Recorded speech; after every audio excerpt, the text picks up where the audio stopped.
The views and opinions expressed on the following program are those of the host and guests and do not necessarily represent those of any organization, including One Generation Away. The freedom of a people to choose its leaders is the root of liberty. Keep alive this experiment in liberty. Liberty, in case you've forgotten, is the soul's right to breathe. Government should be very minimal in protecting liberty. Peace cannot be purchased at the cost of liberty. The sturdy ground of liberty. Liberty once lost is lost forever. Fight for their liberty and for our security. Guarantees individual liberty. This great republic, born alone in liberty. Liberty. Liberty. Liberty. Liberty. Liberty. Liberty. Liberty. Just how much do you want liberty?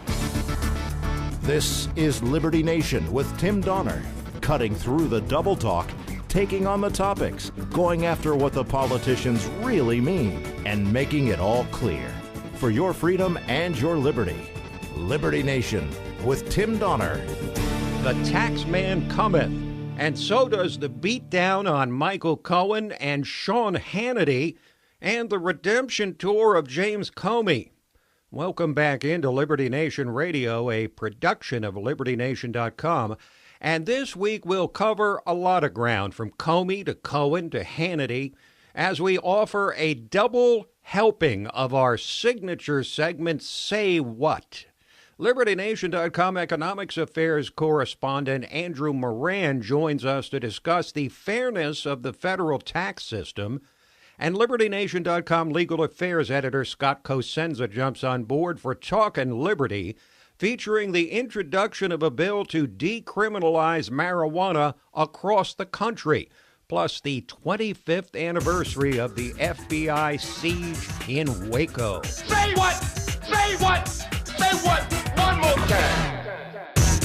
We kick things off with Say What, featuring some of the most wacky, astonishing, and damnable things uttered by politicians and the chattering class on the events and issues of the day. And we've got so much material for you this week, we're devoting 2 segments of the show to Say What. When the FBI raided the office, home, and hotel room of one of Donald Trump's lawyers and fixer, Michael Cohen, little did we know that one of the people who'd be caught up in the dragnet would be Sean Hannity. The Fox News host was named as one of Cohen's clients in a court hearing and was immediately and widely attacked by leftist so-called journalists who were aghast that Hannity, about the most transparent supporter of President Trump in the entire media, had not revealed that he was a, quote, client of Michael Cohen when he opined on his show about the raid on Cohen. Hannity said he's a friend of Cohen but has never been a client of his, and said this attack is typical of the hypocritical leftist establishment media. I'm not surprised that the media is going after me. It's predictable. It's pathetic. Now, here's the truth.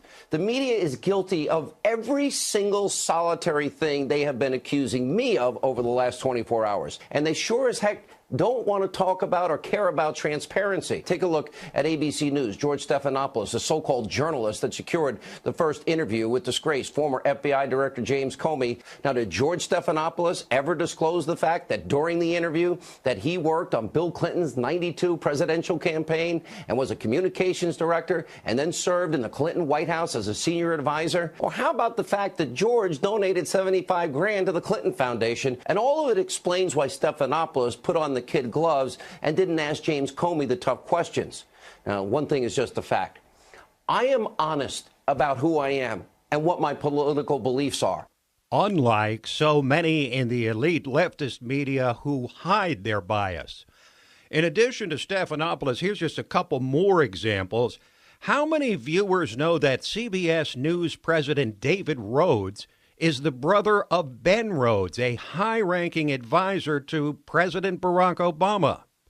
What about the fact that the 15-year-old son of Jeff Zucker, president of CNN, was hired by left-wing Senator Cory Booker as a millennial advisor to Booker's internet startup company and granted substantial stock options before the conflict was so obvious that the son was forced to resign in 2013? The list goes on and on, but suffice it to say the naked hypocrisy of the establishment media has rarely been more on display than during their sanctimonious beatdown on Sean Hannity. Meanwhile, it's safe to say that one James Comey dramatically overestimated the reservoir of respect and love for him among the American people. This is a guy who infuriated the right by overstepping his bounds as FBI director and making a decision by himself not to indict Hillary Clinton. Then he made himself an enemy of the left by essentially reopening the Clinton email investigation just 11 days before the election, and then infuriated the right again with revelations that he had authorized an application for a FISA warrant to surveil the Trump campaign without revealing that it was based on a sordid and unverified opposition research dossier funded by the Clinton campaign, not to mention his constant posturing and grandstanding and falsehoods in his statements to congressional committees. In his much publicized interview on ABC with George Stephanopoulos, one statement in particular stood out, and it revolved around politics, something that's supposed to be ignored by the FBI director. As Comey was asked about his decision to reveal that the FBI was examining new emails discovered on the laptop of Anthony Weiner in the days leading up to the 2016 election, and longtime Clinton operative Lanny Davis dressed him down over that. At some level, wasn't the decision to reveal influenced by your assumption that Hillary Clinton was going to win? It must have been. I don't remember consciously thinking about that, but it must have been. Because I was operating in a world where Hillary Clinton was going to beat Donald Trump.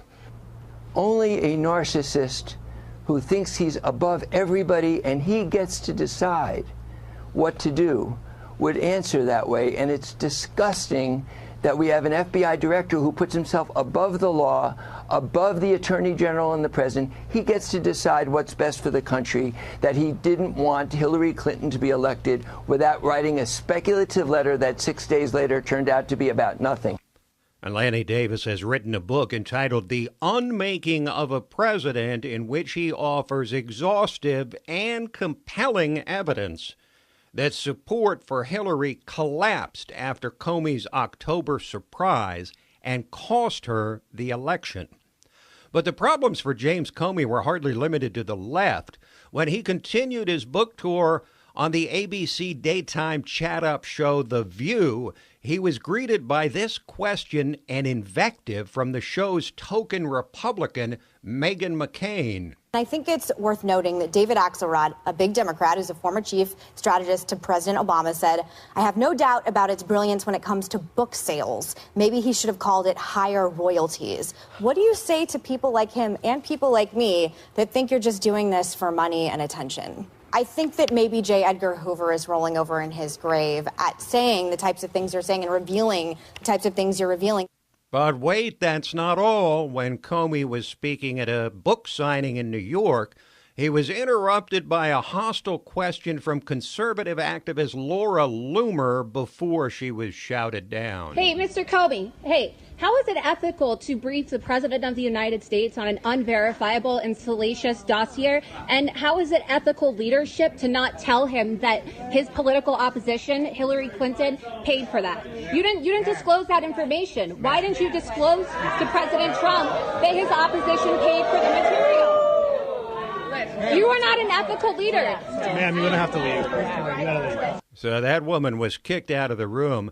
But James Comey will doubtless continue to desperately seek attention.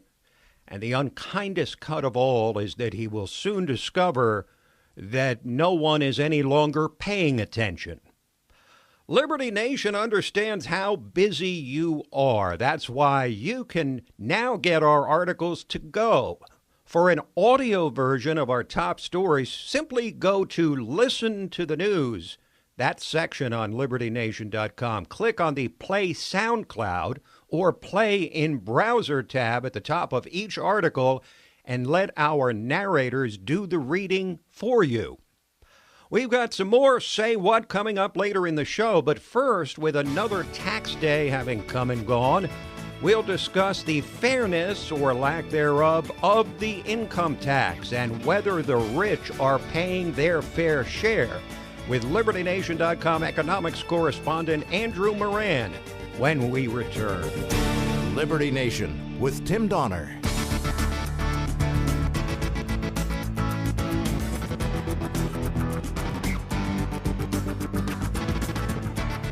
What we have heard here today has been a political spectacle. We elect these guys to run the country. They're just not doing their job. This is Liberty Nation with Tim Donner.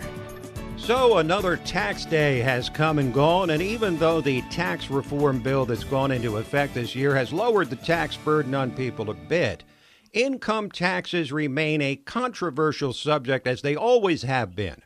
Boiling it down to its basics, conservatives believe we are taxed too much, way too much, while leftists think the rich in particular are taxed way too little.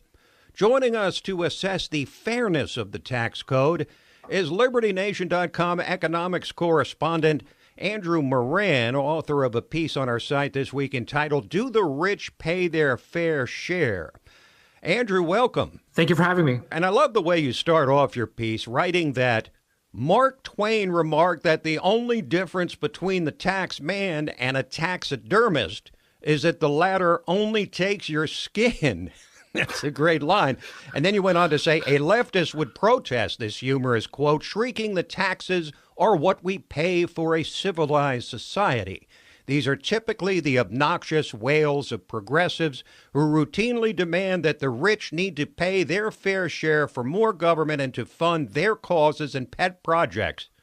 And then later in the piece, you write that leftists, I love this one too, that leftists are rushing to the beard-stroking, monocle-wearing, orphan-beating, stick-carrying, coin-counting 1% to satisfy their hunger, bringing to mind images of Charles Dickens in that era. Hilarious stuff, Andrew. So are you saying the rich pay too much in income taxes? One of the reasons why I wrote this article was that when you keep hearing Bernie Sanders and Elizabeth Warren prattle on about the rich paying their fair share, I just wanted to ask, do the rich even pay their fair share? And the answer is yes, they do. If you comb through all the IRS data, this is what you find. The bottom 50% pay only 3% of federal income taxes. You remember Mitt Romney when he said that 47% don't pay anything at all. Yes. And he was right. So the top 50%, they pay 97% of the taxes. So when you start determining who the 50% is, you see that 40% of the taxes are paid for by the top 1%, which is, the most vilified group in the United States and the world today. And this has been the trend since the 80s, which is interesting because the 80s has been considered the greed is good era. When Ronald Reagan entered the White House, the top 1% were responsible for 20%. And then by the end of Obama's tenure, that number dramatically skyrocketed.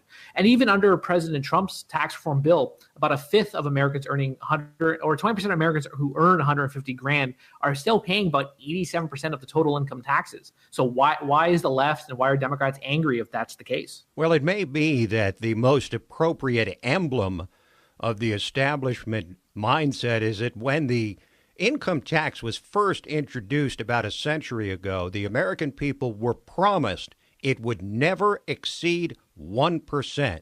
Mm-hmm. And yet it eventually reached over 70% before John F. Kennedy's tax reduction in the early 1960s. And it's now in the 40% range for high earners. How did this happen over the course of a century? Well, it's easy. It's the nature of government. It expands, it swells. It's like the Blob with Steve McQueen. It just keeps getting bigger and bigger because the government needs to keep going back to the well to cover all the goodies they've promised to the people. When the government programs becomes too costly, they have to raise tax on the fruits of the labor, and they usually turn to the rich to do it. And they want to act like Santa Claus, so they need to find the money somewhere. So they were able to get away with it because they regurgitated the notion that you need taxes for a civilized society. Which was successful because people, of course, fell for it. But then when they realized they couldn't keep up the theft of the public's income, the state found new ways to nickel and dime you, particularly, of course, turning on the printing presses to mask the larceny and to monetize the debt. Well, now let's talk about this whole system of progressive taxation where wealthy people pay a higher rate than the less well-off. I mean, if I make $10,000, Andrew, and you make $100,000, and we're both taxed at a rate of, say, 10%, I'll pay $1,000 in taxes, and you'll pay $10,000, 10 times as much. How, then, is it not fair to have the same rate of taxation for everybody? Well, I look at it in a different way. So I look at it no matter what scheme you put together for taxation, whether it's progressive taxation, a flat tax, or varying levels of taxes, it all leads down the same road, and that's theft. So when the government is still taking your money in, no matter if a receptionist is paying 10% or Warren Buffett is paying the same rate as she is. So like Milton Friedman said, I support cutting taxes at any time for any reason for everybody. And of course, they should be followed by spending cuts, but that doesn't seem to be in the future at all. So I don't really care about the different categories and levels of taxation. I just want income taxation gone, period. Well, it's interesting you mentioned Milton Friedman because I'll never forget the comment of a leftist economist who was asked about the theories of Milton Friedman, and he said, you know what, he's right about everything, but I just don't have the stomach to implement what he proposes. I read a report the other day that said since the last tax day, the U.S. government has taxed and borrowed $4.4 trillion. That's incredible. People have seen their taxes raised steadily over the course of 100 years. From when they were promised the income tax would never exceed 1%. But I want to explore the concept of replacing the income tax with a consumption tax, understanding that you don't support the income tax at all. But in a consumption tax, people are taxed on what they spend instead of what they earn. Now, we're taught as children to work more, work hard, save as much as possible, and spend as little as possible. But doesn't the current system penalizing work and essentially rewarding consumption stand in direct opposition to what we were taught as children? I do agree that the president's income tax system disincentivizes work. But if you have to look at consumption tax as just as odious as an income tax because it's a tax on living. So an income is a tax on your hard work. And then the consumption tax is tax on just, getting by day to day. I have to pay a tax on energy. I have to pay a tax on baby clothing. I have to pay a tax on going to the opera. I have to pay a tax on any little thing I buy. It's just as grotesque as an income tax to present such an idea. Now, when it comes to what you're saying before about incentives to work, if the government slices more at 65 grand a year than at 60 grand, then I would try to avoid hitting that $65,000 threshold. So therefore I would have to, I would work less. So at the same time, if you want to minimize the idea of consumerism and consumption, then you need to teach people how an economy really grows and how it functions. So a real economy is based on savings and investments, and then those savings can be used to consume. But running an economy on debt and borrowing isn't the way to do it at all. Why do you think so many jurisdictions around the world are having a hard time maintaining any type of momentum? Because the consumer is tapped out, being overborrowing, overtaxed. So you're stuck in between a rock and a hard place because you have an income tax that's disincentivizing people to work, but then you have a consumption tax that disincentivizes people to buy anything. So again, my point of view is just don't have income tax, don't have any consumption tax whatsoever. Because why would you want to tax someone's hard work at the same time tax their buying habits? Thank you, Andrew. Appreciate your insights. Thank you very much. Andrew Moran, economics correspondent for LibertyNation.com. Quick break, and then we've got more Say What for you, including the debate over whether Donald Trump obstructed justice by firing James Comey. George W. Bush makes a rare TV appearance following the death of his mother, and those never-Trump Republicans just keep on keeping on. Liberty Nation with Tim Donner.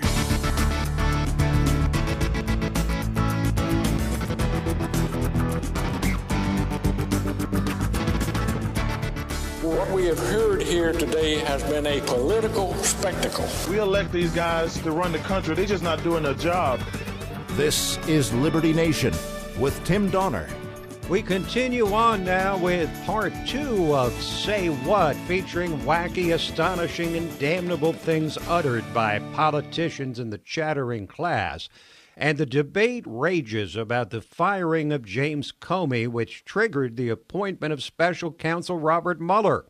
On CNN, 2 famous liberal lawyers went head-to-head, Alan Dershowitz pointed to history in shooting down the notion that President Trump obstructed justice when he fired Comey, and was challenged by Jeffrey Toobin. The president does have the authority under a unitary executive theory to tell his attorney general, I want you to investigate this, but not that. Thomas Jefferson said, I want you to put Aaron Burr in jail. Franklin Delano Roosevelt said, I want you to put the Nazi saboteurs in the electric chair. That's not okay, but it's not illegal today under the law. But if the president fires the FBI director to stop him from investigating the president himself, that is a corrupt motive. That is the definition of obstruction of justice. You never can have a crime where the intent is the whole thing. You have to have an illegal act.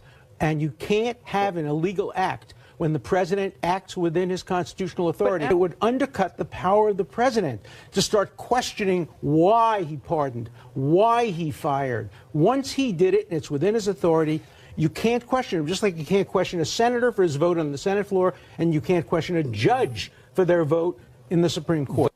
In the end, you need to remember that no actual crime has to be committed for the House of Representatives to introduce articles of impeachment, only what the House considers an impeachable offense, which, of course, is a purely speculative, subjective judgment.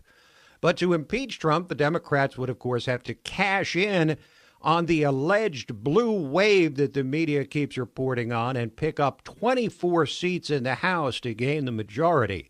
Of course, impeachment has been in the air for some time on the left, like since the day after Trump was elected. But perhaps they'll be ramping down their rhetoric about it just a touch as the midterm elections beckon in about 6.5 months, evidenced by one of the most virulent anti-Trump leftists in the Senate, New Jersey's Cory Booker, saying he and his colleagues will take it slow on talk of impeachment. I think that we undermine our position as Democrats if we are reaching out now for impeachment, which is just going to whip up more of the political divisions, the political debates. And I know I'll take criticism for that, but that's okay. We need to have sober minds, fact-based conclusions. Did you hear that? Booker says he'll be criticized for saying we should have sober minds and fact-based conclusions. More evidence that the left will do just what Special Counsel Robert Mueller is doing, targeting the man and then finding the crime, a modus operandi ordinarily associated not with a constitutional republic, but rather a police state. And after months and months of investigation, 3 separate investigations, or is it 4? Can't remember now. There's been zero evidence of collusion between Trump and Russia, and if there was, you can be sure we'd know about it by now because it would certainly have been leaked. Everything is leaked these days. Barbara Bush died this week. She was the wife of more than 70 years to the 41st President George H.W. Bush and mother to the 43rd President, a grande dame of the highest order. And that led to Bush 43, George W. Bush, making a rare appearance on TV on Fox Business. And his most notable remark, other than paying tribute to his mother, was a stark one about 9/11. People are forgetting the lessons of 9/11. And one of the major lessons of 9/11 is the human condition elsewhere matters to our national security. It's in our nation's interest for women to be successful in the Middle East, for example, or for civil society to take hold. Because it's with civil society and people having a say in the future of their governments that the foundation for peace is laid. I'm guessing that means that, for what it's worth, George W. Bush is still a big supporter of nation building, which was unfortunately a disaster in Iraq. But there are many Republicans and conservatives who still yearn for the days of George W. Bush and his father and Ronald Reagan, I guess, and despise President Trump, even though he is a Republican and has advanced an unmistakably conservative agenda. And CNN, the most virulently anti-Trump channel on your TV, has cornered the market on these never Trump Republicans. They love calling them Republicans and trotting them out as if they're representative of the massive Republican voters.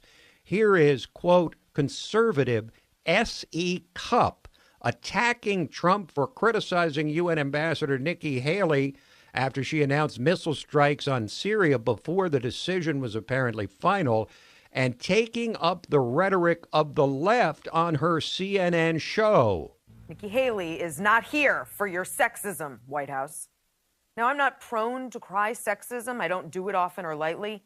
But there's no other word to describe the way President Trump and his advisors have treated a woman who is arguably his strongest, most competent, and effective cabinet official.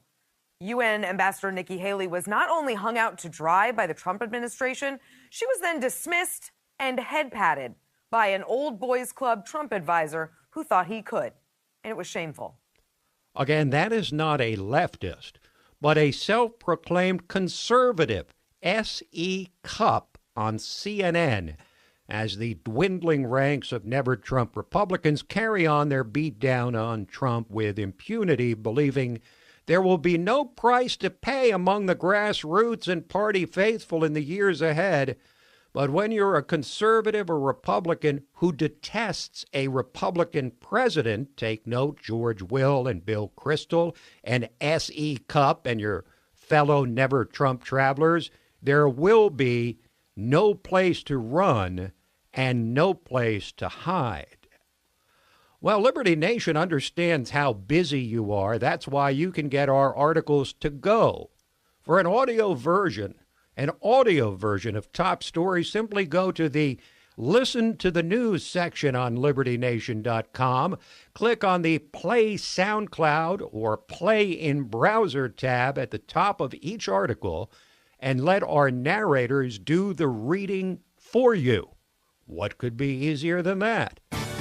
Quick break, and then we're back with LibertyNation.com legal affairs editor Scott Cosenza discussing the introduction of a bill to decriminalize pot across the country, plus the 25th anniversary of the FBI siege in Waco. Liberty Nation with Tim Donner.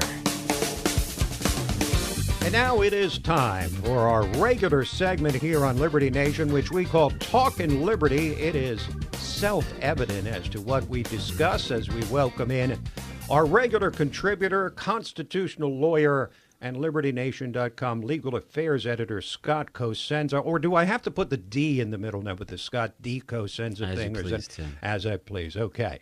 Well, the good news and the bad news to start this off is that I'm going to have you detail a bill which you clearly would support, but at the same time, I'm going to ask you to say something complimentary about Chuck Schumer, because Strange days indeed. Strange days indeed. But the conflict that we've faced for some time, since several states, 5 or 6 of them now, led by Colorado, Oregon, Washington, whatever, have fully legalized marijuana for sale, for possession, for purchase, while the rest of the country has a mix of medical marijuana laws. Some states have no legal marijuana rights at all, but it's still a federal crime to even possess marijuana. But one joint, one leaf, one anything. The aforementioned Senate Minority Leader Chuck Schumer is introducing a bill that would decriminalize marijuana at the federal level across the nation. Well, the important thread from that, I think, is the Minority Leader Chuck Schumer. And so this is not some outlier senator, which, have in the past tried to get this through. This is the Minority Leader of the U.S. Senate, who may well be the Majority Leader of the U.S. Senate. If we're having this conversation in a year, we'll see about that. But in either case, doubt it. It's a very important. Well, whether you doubt that the Democrats may get the leadership or majority in the Senate, the fact that he is their leader and has put forth this legislation, it makes it all that much more important. And so it's a very big bill. Now, the bill itself has not been introduced as of press time. So the devil in these things is always in the details, right? Before we can say, and I certainly will not praise the senator unless and until I read the bill and approve of it in its, maybe not in its entirety, but in its majority. There could be provisions in there that are odious to liberty-minded people, whether it be funding of treatment to some huge, bill for the taxpayers, for instance, or some other provisions. We don't know yet. We do know that according to Senator Schumer's statements and the statements of Mr. House, his press secretary, liaison, press director, that the bill will be introduced, and the big announcement was that he now favors legalization. So, I think it's probably just a craven political stance for Mr. Schumer, I'm guessing. But in any case, we'll take the win for liberty. And if fewer people could be locked up for possessing a plant or selling it or farming it, Tim, I think that this is a great boon for liberty in the country. Well, many people do the right things for the wrong reasons. Yeah. That's what politics is all about. And some people do the wrong things for the right reason, et cetera. But it seems to me this is going to be instructive in terms of the reaction of the Senate writ large to this bill, both Republicans and Democrats. I mean, to some extent, what Schumer's doing, like most politicians, is sticking his finger in the air and taking the pulse and see which way the wind is blowing. And this is clearly indicative that the wind is blowing heavily in the direction. Well, there's a lot more money to be made in freedom in this regard than prohibition, and the politicians are now figuring that out. That the sort of neo-teetotalers and the law enforcement and prosecutor unions and their checks are just not measuring up. And we see this in Colorado and Washington and California. The checks from the producers and the sellers, the free market is one, are eclipsing those. It's amazing how roaring tax revenues can tend to guide policy prescriptions. And I'm referring to campaign contributions and PACs. Well, and that as everything well, else. of course. That is where we would be remiss, though, if we didn't mention Cory Gardner, the senator from Colorado, and his efforts to harmonize, shall we say, federal law with state law where they're in conflict about the issue of weed. Yeah, I don't know if I would necessarily go that far to say harmonize, but we had a system in this country pursuant to what was called the Cole Memorandum, something that was issued under the Obama Justice Department that said if people were not violating their own state laws with marijuana, then the federal government wouldn't prosecute them. And Jeff Sessions, who has been shockingly prohibitionist in his policies for marijuana. I mean, marijuana was never, that high on the enforcement ladder or radar screen of the federal Justice Department compared to the harder drugs. But Jeff Sessions just has this marijuana for him is a personal issue. Apparently, he's impassioned with his prohibitionism animates him. So he revoked that memorandum and basically told his U.S. attorneys to go forth and prosecute marijuana cases, regardless of the stance of state law. Colorado, as we know, has legal marijuana, and their senator fought hard for them directly with Donald Trump. He blocked all judicial department nominees since that memorandum was revoked and made a deal directly with Trump. And the news reports indicate that Sessions was cut out of the discussion entirely to sort of... Well, isn't it entirely impractical, if nothing else, for the federal government to be trying to enforce federal law in a state where, the train has left the station a long time ago? So from a practical standpoint and the investment of man hours, it doesn't make any sense for the federal government to be prosecuting marijuana crimes, does it? It is practical for a prosecutor to have everything in the world be illegal so that when he picks the person out that he wants to charge with crimes, he can just go down a list and add them, right? But there's only so much manpower that you can devote. Oh, yes. It's a triage operation, to be sure. Right. So they haven't devoted many resources to it. But the point is, if you own a dispensary in Colorado, should you be, you have to be worried. You've got the sort of Damocles hanging over your head that any day they can come and take you away, just like you were a murderer or somebody scamming someone, and you're just selling weed in Colorado, which your neighbors think is fine. And in fact, better than fine, you're providing a valuable service, just like a butcher or baker. You're and providing valuable tax revenues for the government, of course, tax revenues. As we keep circling back to that single item. Now, switching gears here, the FBI has taken a beating in recent days and weeks and months with the histrionics of James Comey and him infuriating first the right, then the left, then the right again, and then he went on this big interview with George Stephanopoulos in this book tour, which has been a dud so far. And a return, by the way, to examining Robert Mueller's tenure in the Boston FBI office, where he oversaw some really problematic things. Behavior, I don't know if you want to call it criminal or not, but he didn't disclose.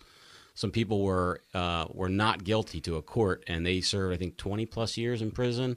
So he doesn't have clean hands either. Well, it's interesting to note that the same things they're saying about Robert Mueller, which is that he's a paragon of integrity, unquestioned integrity and competence. It's like Abraham Lincoln or But these George are the Washington. same things that they said about James Comey just as recently as 2 or 3 years ago before he melted down. So, but the point is that with the FBI taking a beating and losing the support of the public, this is not a good time for the 25th anniversary of the FBI siege in Waco to come about, is it?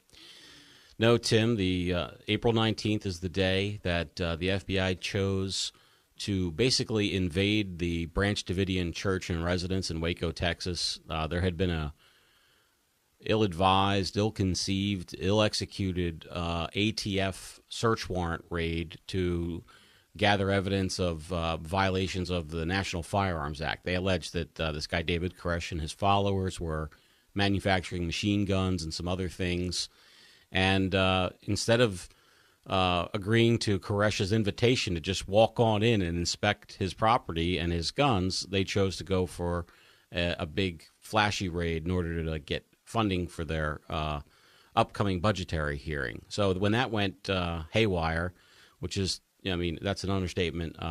Number of ATF agents, 4 lost their lives, and 4 of the Davidian church members lost their lives in the initial raid. For 51 days, there was a siege of that property by the FBI, and on April 19th, Janet Reno was convinced, she convinced President Clinton and was convinced by her FBI to assault the compound and pump tear gas directly into these small rooms where children were basically hiding from these tanks, and shooting what were called ferret rounds, which are basically like tear gas grenades into the house. It was stunning, absolute abdication of the rights of the people involved. We wouldn't do that to some Iraqi war, in war. Criminal, it was done, yeah. It is done in the United States. No due process, and nobody was ever really held accountable for it. They did a 2-step and kind of evaded any kind of responsibility. And there were, I think, was it 26 or 32 children who perished in the fire that resulted from the raid, and 78, I think, adults. And here's the kicker. 2 years later, on April 19th, when Timothy McVeigh bombed the bombed the Murrah building in Oklahoma City, the largest attack prior to the September 11th terrorist attacks on U.S. soil, he did it because of the FBI's thing at Waco. So that's another, add that to the body count. And that's all based on the FBI's malfeasance. And this idea, it's kind of a perfect dovetail, like this idea that they're white knights or they're whatever. No, they're just people. There are plenty of good people there. And guess what? Good people do bad things all the time. And that's why when those good people have extraordinary power, like FBI agents do, it's incumbent upon us to exercise dedicated, regular, and skeptical oversight of them. Thank you, Scott. Thanks, Tim. This program, Liberty Nation Radio, and LibertyNation.com's own podcast, The Uprising, are available to you on demand at LibertyNation.com and from fine podcast providers everywhere. So that is it for this week, but we'll be back at you next week. Same time, same station. Till then, this is Tim Donner saying stand up for liberty, and we'll see you next time on Liberty Nation.